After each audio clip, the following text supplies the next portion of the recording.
warahmatullahi wabarakatuh. Yang saya hormati Pak Kiai, menarik sekali apa yang tadi disampaikan terkait dengan halal haram kan itu. Memang untuk saat ini kami juga ada semacam ambigu ya, kebingungan terkait dengan itu. Tadi barometernya gampang, malu kan itu.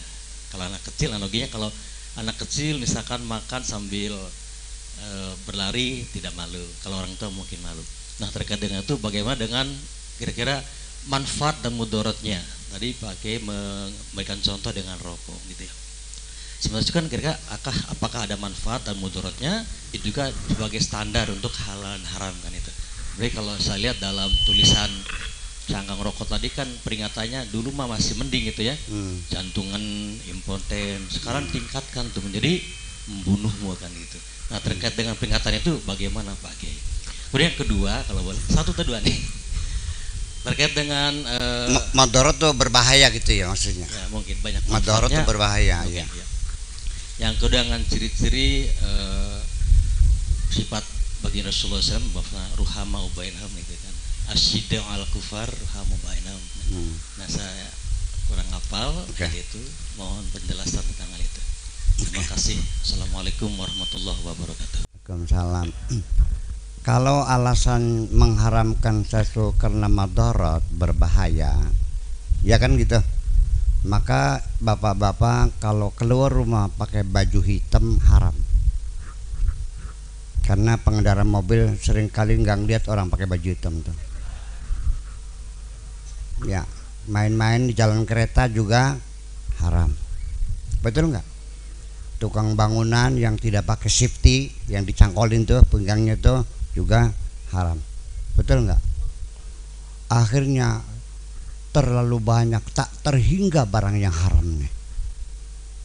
Itu dalil itu mah tidak bisa dijadikan, bukan dalil spesifik namanya.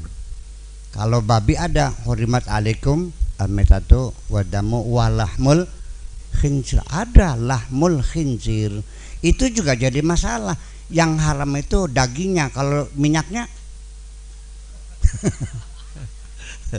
ya, jadi apakah setiap hari yang kita lakukan semuanya ada manfaatnya enggak? Kita semuanya setiap hari dibuang-buang waktu. Percaya enggak?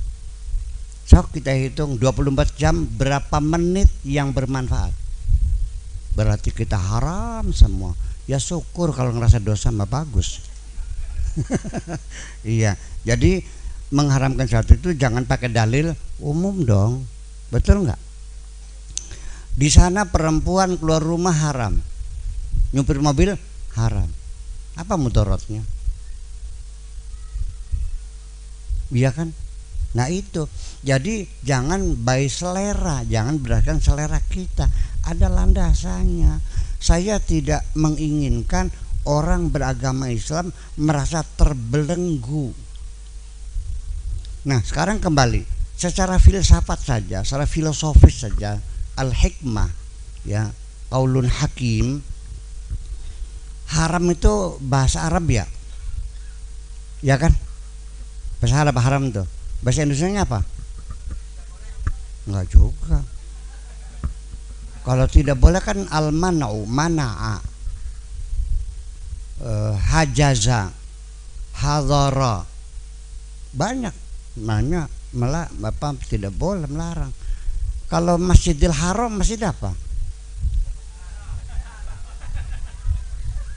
Masjid tidak boleh. Kalau Al-Muhtaram, Kiai Al-Muhtaram, Kiai tidak boleh.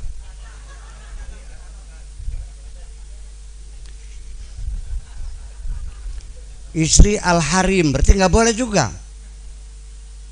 Al-Ashhurul Hurum, bulan-bulan nggak boleh gitu. Jadi haram siapa artinya? Haram bukan larangan. Bahasa haram itu maksudnya hurmah. Hurmah itu sudah masuk bahasa Indonesia, hormat. Kalau kita kirim surat dengan hormat, sih gimana lagi?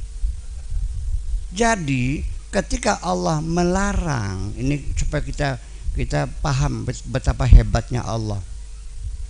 Kenapa Allah memilih bahasa haram, bukan mana'a, bukan hajaza, bukan hadar, harama? Karena haram itu maknanya penghormatan. Jadi ketika Allah mengatakan diharamkan buat kamu, itu bukan dilarang, bukan dibatasi, bukan dicegah, tapi dalam rangka menghormati kamu. Bayangkan, walaqad karamna bani Adam. Kita ini tahu diri, kita ini makhluk Allah yang paling terhormat. Walaqad karamna bani Adam. Semua makhluk dunia suruh bersujud semua, saking hormatnya, paham enggak? Nah, makanya ketika Allah melarang dengan mengenakan haroma itu, artinya dalam rangka menghormati kita. Di sini Pak Tosin Kasepuhan di sini datang ke pondok, ya. Saya sangat menghormatinya. Dia pengen pipis di WC santri, saya larang. Saya suruh di WC saya pribadi. Masa kesepuhan WC santri bau pesing kan gitu. Nah, saya melarang nih dalam rangka mencegah atau dalam rangka menghormati. Jadi siapapun yang merasa keberatan diharamkan, sama saja tidak suka dihormati oleh Allah.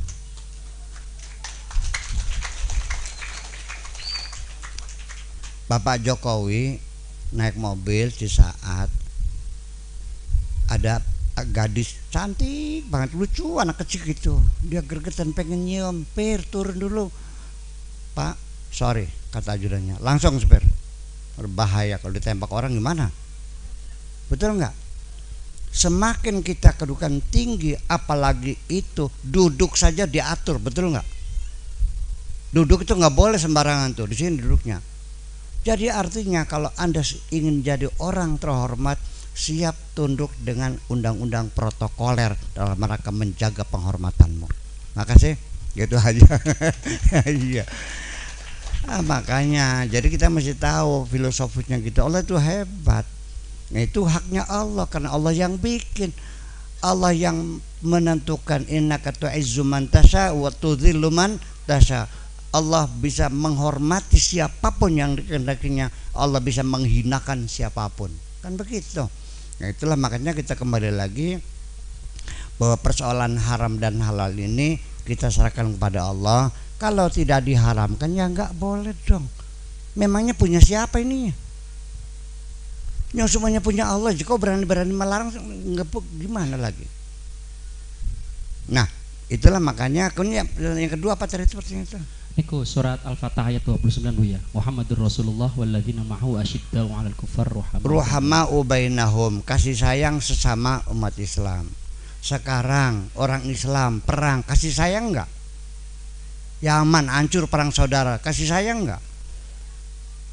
Irak hancur lebur, kasih sayang enggak sama mereka?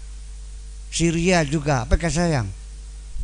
Ternyata Saudi Arabia bermesraan dengan Donald Trump di sana.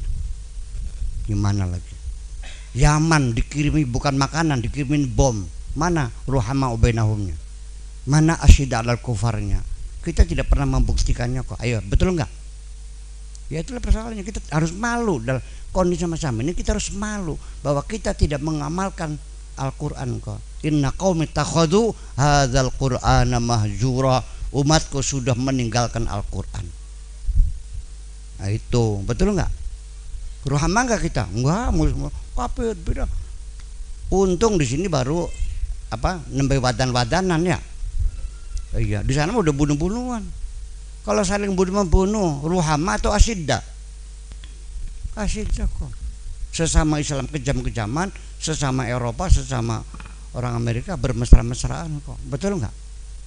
Nah, ketika akan menyerang Irak, dari mana masuknya? Dari Saudi kok. Jujur aja nih mah.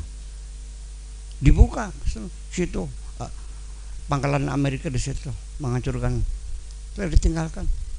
Nah, itulah artinya yuk kita kembali kepada Al-Quran. Yuk kita sesama umat Islam udah jangan bermusuhan, mau nggak? Wa'tasimu bihablillahi jami'a wala tafarraqu. Jangan bertengkar, yuk kita bersatu, mau nggak? Kalau ada orang yang bertengkar, saya nanya disuruh siapa bertengkar? Nah, cerdas betul. Disuruh Allah enggak? Nah, jadi nurut nih siapa? Itulah, yuk ayat itu kita buktikan, kita kasih sayang sesama kita dan kita tegas, bukan kejam ya itu kepada mereka, tegas. Artinya bahwa kasih sayang kita ini artinya kita buktikan dengan hidup berdampingan dengan damai. Itu saja persoalannya. Dan kita ini di negeri ini tidak ada yang kafir. Kita semuanya warga negara Indonesia, punya hak dan kewajiban yang sama sebagai pemilik negeri ini. Kafir itu bukan orang yang berbeda agama, bukan. Kafir itu sifatnya adalah kata sifat untuk orang yang memusuhi kita, namanya musuh, itu kafir. Terminologi itu. Oke. Adapun Al-Qur'an menggunakan kata kafir itu bukan orang yang bukan beragama Islam. Agama siapapun agamanya, ketika dia sombong, kata Al-Qur'annya itu orang kafir. Iblis disuruh sujud nurut enggak? Menurut. Alasannya apa? Sombong, merasa lebih baik dari Adam. Al-Qur'an menerangkan, aba, iblis menolak bersujud kepada Adam. Wastakbaro, karena merasa sombong. Wa kana minal kafirin, berarti iblis kafir enggak? Makhluk yang pertama kali dicap oleh Allah sebagai kafir adalah namanya sebabnya karena dia tidak mau bersujud. Argumentasinya dia karena merasa Jadi kalau orang sombong berarti orang kafir enggak? Kafir dong. Itu. Kemudian siapa lagi? Makan kenyang sendirian, tetangganya nggak makan, dibiarin aja. Ya, naik haji 4 kali, umroh tiap tahun, tetangganya anak yatim nggak ada yang ngurusin. Untuk sendiri aja orang medit bukan tuh? Orang medit kafir bukan? Kafir. Kata siapa? Kata Allah. Ngantil sorok beli wis. Jadi artinya alladzina yabkhuluna wa ya'muruna an-nasa bil bukhli wa yaktumuna ma atahumullahu min fadlih inna a'tadna lil kafirina adzabam muhina. Orang-orang yang medit, ngajak-ngajak orang lain medit, nikmat Allah disembunyikan saja. Untuk mereka orang-orang kafir itu sudah disiapkan hukuman yang keras bagi Allah. Jadi kalau ada orang medit, dasar kafir loh gitu. Jadi kafir itu untuk sifat-sifat buruk. Jadi kalau orang agamanya Islam sampai medit, kafir enggak? Kafir. Orang Islam tapi sombong, kafir enggak? Nah, orang Islam sekarang sombong enggak? Nah, jadi Muslim kafir, Nasrani kafir, Yahudi kafir, semuanya bisa kafir semuanya. Ya, itu. Kalau istilah kafir dalam Al-Quran itu orang yang memusuhi Kanjeng Nabi. Kalau nggak ada musuh, ya nggak ada masalah. Di dunia mah nggak boleh bermusuhan. Memangnya Islam dipaksakan harus beragama Islam? Betul nggak? Dari mana pasalnya dipaksakan orang harus beragama Islam? Kan la ikraha fid din, tidak ada paksaan dalam agama, itu aja kok. Betul nggak? Bapak yakin nggak bahwa Islam itu tidak dipaksa? Yakin nggak? Nggak boleh dong, akidah nggak boleh dipaksa, bebas kita. Ya, jadi artinya begitu dalam Al-Quran, ya ayyuhalladzina kafaru, itu bukan non muslim, orang-orang yang memusuhi Kanjeng Nabi. Kalau tidak memusuhi namanya ahlul kitab, itu persoalannya. Ya, mohon dimengerti. Ya, itu mana kafir yang ada dalam Al-Quran ya semacam itu. Jadi kafir itu umumnya adalah dipakai untuk sifat-sifat buruk. Betul enggak? Sombong, medit, kasud, itu seperti itu. Itu orang kafir semuanya. Jadi kata kafir itu sendiri artinya bukan orang yang tidak percaya, bukan. Kafir itu orang yang mata hatinya tertutup. Kafaro yakfuru itu artinya menutup. Ya ayyuhalladzina amanu tubu ilallah taubatan nasuha asa rabbukum ayyukaffira angkum. Hai umat Islam, manusia, bertobatlah kepada Allah semoga Allah mengkafirkan dosa-dosa kamu itu. Bukan dikafirkan, ditutupi oleh Allah. Jadi kafir itu adalah kata orang yang mananya tertutup. Dan kata-kata kafir ini sudah mendunia. Seluruh dunia sudah menggunakan kata kafir. Perempuan yang cantik jelita, yang fotonya dipasang di majalah, itu namanya gadis kafir. Namanya cover girl. Dipaham sudah mau? Oke.